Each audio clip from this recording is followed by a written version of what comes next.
Hello दोस्तों, स्वागत है आपका हमारे यूट्यूब चैनल स्टडी ट्यूब में। दोस्तों, इस वीडियो में मैं आपको केमिस्ट्री के दो ऐसे क्वेश्चंस के बारे में बताने जा रहा हूं जो आपके बोर्ड परीक्षाओं में हर साल पूछे जाते हैं।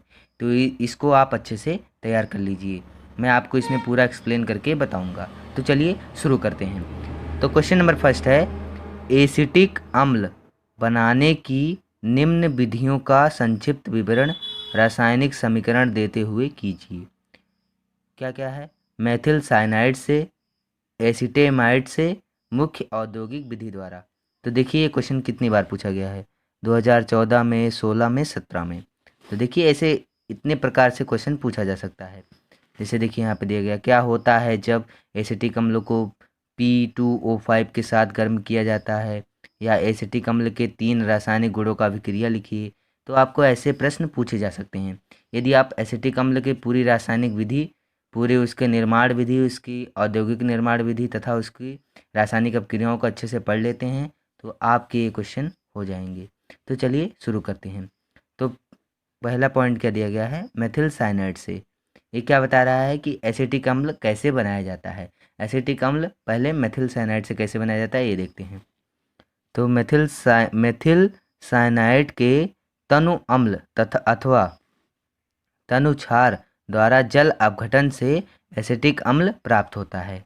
यानी मेथिल साइनाइड के तनु अम्ल अथवा तनु क्षार द्वारा जल अपघटन कराएंगे तब हमें क्या प्राप्त होगा एसिटिक अम्ल, यानी CH2CN। ये क्या है? Methyl cyanide. क्या है? Methyl cyanide. और ये क्या है? Plus 2H2O plus HCl। अगर हम इसको ऐसे, ये HCl क्या है? ये है तनु अम्ल। तनु अम्ल का मतलब जिसमें जल की मात्रा ज़्यादा होती है। ठीक है, देखिए इसमें जल भी है। तो अब इन दोनों का हम अपक्रिया कराएंगे तो हमें क्या प्राप्त होगा?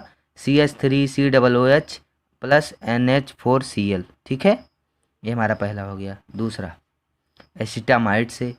एसिटेमाइड से कैसे प्राप्त होता है? एसिटेमाइड पर नाइट्रस अम्ल की क्रिया से एसिटिक अम्ल प्राप्त होता है। यानी एसिटेमाइड पर अगर हम नाइट्रस अम्ल की क्रिया कराएं तो हमें एसिटिक अम्ल प्राप्त होता है। CH3COONH2 प्लस HNO2, अगर हम इन दोनों को क्रिया कराएं तो हमें क्या प्राप्त होगा? CH3COOH। N2 गैस बाहर निकलेगी और H2O निकलेगा। ठीक है। और मुख्य औद्योगिक विधि, इस विधि क्या है?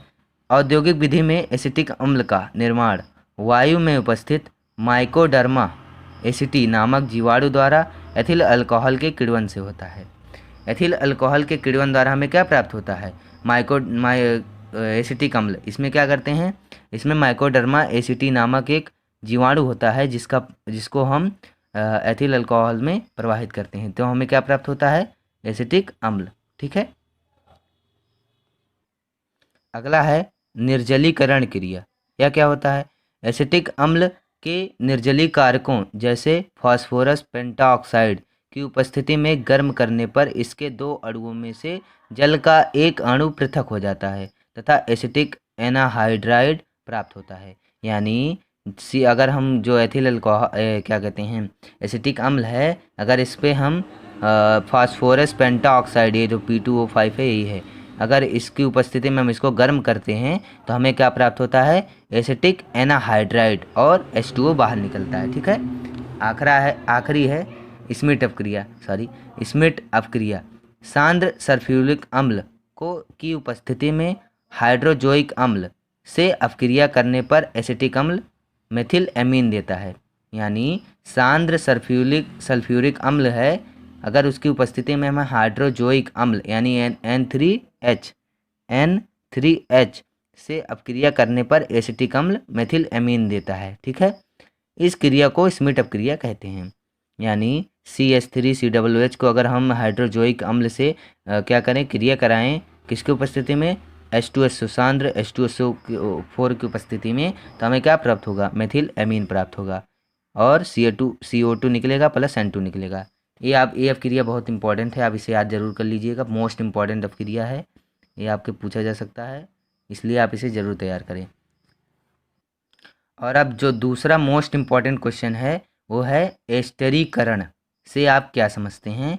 उदाहरण सहित स्पष्ट कीजिए। एथिल एसीटेट के जल अपघटन के समीकरण दीजिए। एसिटिक अम्ल के प्रमुख उपयोगों का उल्लेख कीजिए। देखिए ये कितनी बार पूछा जा चुका है, 2013, 14, 16, 11, 12, 13।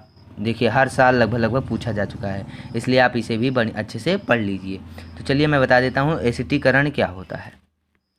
एसिटीकरण क्या है, जिस प्रकार अम्ल और क्षार का पारस्परिक अपक्रिया से लवण बनता है, ठीक उसी प्रकार अम्ल तथा अल्कोहल की अपक्रिया से क्या बनता है, एस्टर बनता है तथा जल बनता है। एस्टरीकरण क्या है कि अम्ल तथा अल्कोहल की जब क्रिया होती है तो क्या बनता है, एस्टर बनता है और जल बनता है।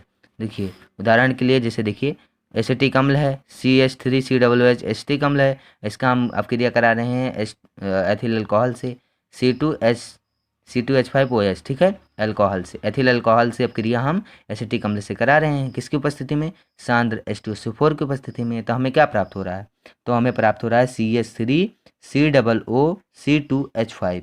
ये क्या है, एथिल एसीटेट, यही है एस्टर, क्या है, एस्टर H2O, ठीक है। एस्टर समझ में आया। आज की वीडियो में इतना ही, कल फिर मिलते हैं एक नई वीडियो के साथ। अगर वीडियो अच्छा लगा हो तो लाइक कर दीजिए और हमारे ऐसे ही और वीडियो देखने के लिए हमारे यूट्यूब चैनल स्टडी ट्यूब